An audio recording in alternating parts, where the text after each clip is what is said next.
नमस्कार। मैं सुनील कुमार आपका स्वागत करता हूं आपके अपने चैनल क्या ऐसा होता है में। दोस्तों, क्या आप पर पितृदोष है? आपके आसपास के लोगों ने बताया होगा कि पितृदोष है। वैसे भी आजकल 99% लोगों के ऊपर पितृदोष होता है, क्योंकि उनकी कुछ हरकतें ही ऐसी होती हैं और इनके जो परिवार के लोग होते हैं, पहले से कोई पितृदोष चला आ रहा होता है, उसका भी इन्होंने निवारण नहीं किया। यह भी एक वजह होती है। तो दोस्तों, अगर आप पितृदोष के निवारण के लिए अगर प्लान कर चुके हैं कि पितृदोष की पूजा नारायण नागबली की विधि त्र्यंबकेश्वर में करने जा रहे हैं, तो यह वीडियो आपके लिए है। इस वीडियो को देखे बिना आपको त्र्यंबकेश्वर नहीं जाना चाहिए, ध्यान रखना। नहीं तो आप खुद ये कहेंगे कि शायद पूजा का फल प्राप्त नहीं हुआ, या फिर आपके पैसे गए, आपको फल प्राप्त नहीं हुआ, या फिर हो सकता है कि कुछ विधि ऐसी हो जाए कि जिसकी वजह से आप मुक्ति करने गए थे बल्कि और ज्यादा संकट पैदा हो जाए। ऐसी ऐसी स्थितियां होती हैं। पूरा वीडियो देखिए दोस्तों। अगर पसंद आता है तो निश्चित रूप से आपको कमेंट बॉक्स में हर हर महादेव जरूर कहना चाहिए। दोस्तों, पितृदोष पितृदोष की एक ऐसी समस्या होती है जो हमें पितरों से संबंधित होती है। जब हमारे पितर हमसे नाराज होते हैं, हम उनका समय समय पर श्राद्ध नहीं करते, या फिर कुछ ऐसी चीजें होती है हमारी हरकत के, हम बड़े बूढ़ों का सम्मान नहीं करते, हमने किसी सांप को मार दिया, सांप को मारने में मदद कर दिया, फिर किसी सांप को मरते हुए देखा है, कुत्ते के साथ हमने बहुत गलत कार्य किया, इस तरह की कुछ चीजें होती है। या फिर हमारी जो जगह जगह थूकने की आदत होती है, वो किसी पीपल के वृक्ष पे या किसी वृक्ष पे पड़ जाता है, उसकी वजह से मतलब काफी समस्या ऐसी होती है कि जिसकी वजह से हम लोगों के ऊपर पितृदोष लग जाता है। अब दोस्तों, पितृदोष लग जाता है तो इसका निवारण तो हमें करना ही चाहिए, और करने के लिए सबसे अच्छा और सर्वश्रेष्ठ जगह त्र्यंबकेश्वर है। लेकिन त्र्यंबकेश्वर में जाने से पहले आप ध्यान रखिए, आप वहां पर यजमान बन के जा रहे हैं या ग्राहक बन के जा रहे हैं, यह आपको देखना होगा। यजमान कब बनेंगे? जब आपकी विधि विधान से पूजा होगी। और ग्राहक कब बनेंगे? जब आपकी पूजा का आपको खुद को पता नहीं होगा कि मैं कौन सी विधि कर रहा हूं, कैसे पूजा कर रहा हूं, कहां पे पूजा कर रहा हूं, कौन मेरी पूजा करने वाले, मेरी पूजा सही तरह से हो रही है या नहीं हो रही। अगर इसके बारे में आपको जानकारी नहीं है तो निश्चित रूप से आप वहां पे ग्राहक बन के गए हैं, गुरुजी के पास नहीं गए। आप वहां पे व्यापारी के पास पहुंचे हैं। दोस्तों, ग्रुप में पितृदोष की पूजा होती है। ग्रुप में लोग पितृदोष की पूजा करना चाहते हैं क्योंकि पैसे कम लगते हैं। आजकल जितने भी लोग हैं वो ज्यादातर पूजा के पैसे में कटौती करते हैं। मेरी सस्ती से सस्ती पूजा होनी चाहिए, चाहे कैसे भी हो जाए, चाहे भले 100-150 लोगों में एक साथ पूजा कर दो, लेकिन मुझे सस्ती पूजा चाहिए। एक बार मुझे फॉर्मेलिटी करनी है बस। आज की पूजा मात्र फॉर्मेलिटी रह गई है। विधि विधान वाली पूजा तो लोग करना ही नहीं चाह रहे। और इसी चीज का फायदा त्र्यंबकेश्वर में जो बहुत पुराने पुराने पंडित जी है ना, जिन्हें ताम्रपत्रधारी पंडित जी बोलते हैं, वो इन सब चीजों का फायदा उठा रहे हैं।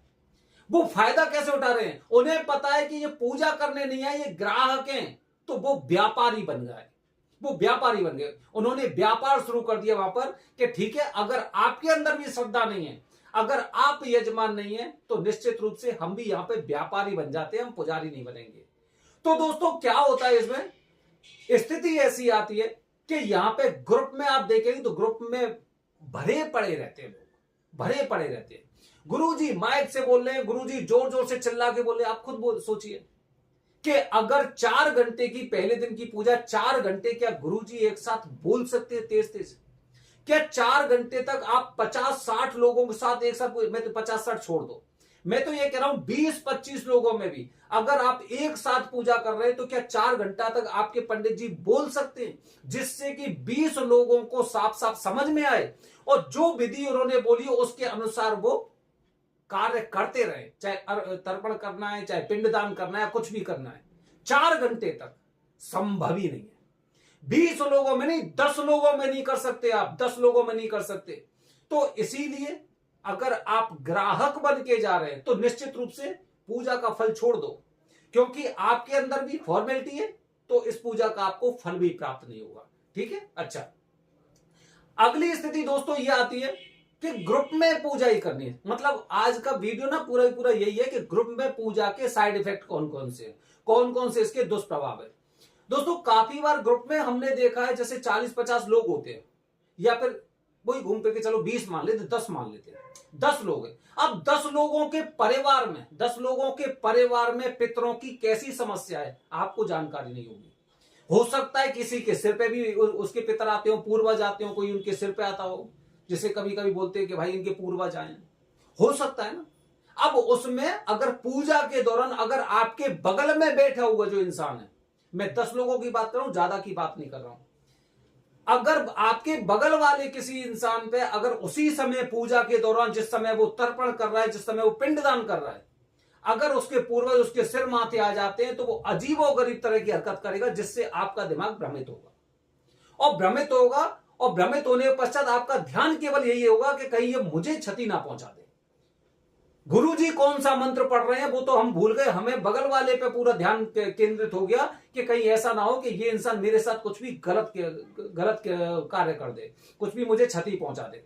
ठीक है, गुरुजी को तो आवाज ही नहीं है, गुरुजी को तो पता ही नहीं है, क्योंकि वो तो व्यापारी बन के बैठे, उन्हें पता है मेरे सामने ग्राहक बैठे हुए हैं।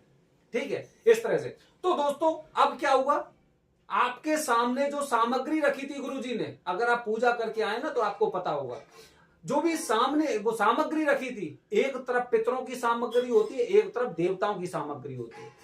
जो देवताओं की सामग्री होती है उससे देवताओं की पूजा होती है, जो पितरों की सामग्री होती है उससे पितरों की पूजा होती है, उन पर होता है। अब आपका ध्यान तो इधर है, अब आपने देवताओं की सामग्री इधर चढ़ाई या पितरों की सामग्री इधर इधर इधर चढ़ाई, क्या हुआ, नुकसान। पितरों को मुक्ति नहीं मिली, बल्कि आपने भगवान को भी असंतुष्ट किया, भगवान का आपको भी वो झेलना पड़ेगा, और पितरों के साथ अगर आपने कर दिया तो पितरों का दुष्प्रभाव भी आपको झेलना पड़ेगा। समझ रहे, ये आप ग्राहक बन के गए थे ना, वो मैं बता रहा हूं कि आप ग्राहक की जगह यजमान बन के जाते तो निश्चित रूप से आपकी पूजा होती। ठीक है, अगली स्थिति दोस्तों इसमें ऐसी आती है कि जब जिस इंसान के सर पे अगर कुछ ऐसा कोई प्रेत बाधा है, या फिर कुछ ऊपर की हवा है, या फिर उसके पूर्वज ही उसे आते हैं, तो आपको पता है ऐसी हरकत करने लगता है कि आसपास के लोग पूजा छोड़ के भाग जाते हैं। सोचिए, पूजा के दौरान ही ऐसी स्थिति उपस्थित हो गई कि काफी बार ऐसा हो जाता है कि इंसान वहां से भागने लग जाए। भाई डर तो डर है, डर तो लगता ही है, हर किसी के बस की बात थोड़ी है, हर किसी को नहीं पता त्र्यंबकेश्वर क्षेत्र कैसा है। तो वहां से अगर एक इंसान भी भाग गया, 2 इंसान भी भाग गए, मैं तो सबकी बात नहीं कर रहा हूं, अगर वहां से भाग गए तो आपकी पूजा तो खराब हो गई। आपने असंतुष्ट कर दिया, आपने भगवान को नाराज कर दिया, आपने पितरों को नाराज कर दिया।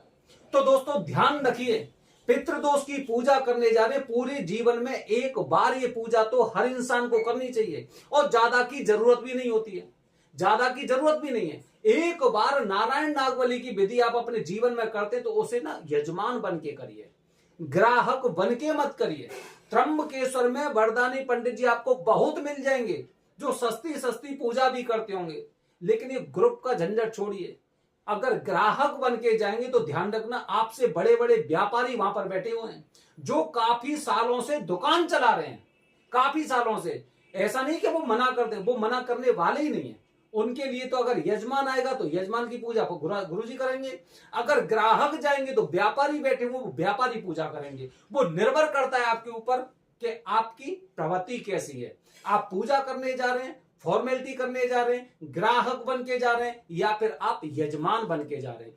तो दोस्तों ध्यान रखिए, पितृदोष की पूजा कालसर्प दोष की पूजा जैसी नहीं है। ठीक है, कि इसमें कुछ ऐसी समस्या आ जाए। यहां पर पूजा के दौरान किसी को भी कुछ ऊपरी बाधा, प्रेत बाधा, किसी तरह की बाधा होती ना, यहां पर अपना रंग दिखा सकती है। तो इन सब चीजों से आपको सावधान रहना चाहिए। बाकी इच्छा आपकी है, मर्जी आपकी है, क्योंकि पैसे आपको बचाने हैं। बने रहिए हमारे चैनल के साथ दोस्तों। हर हर महादेव, हरि ओम।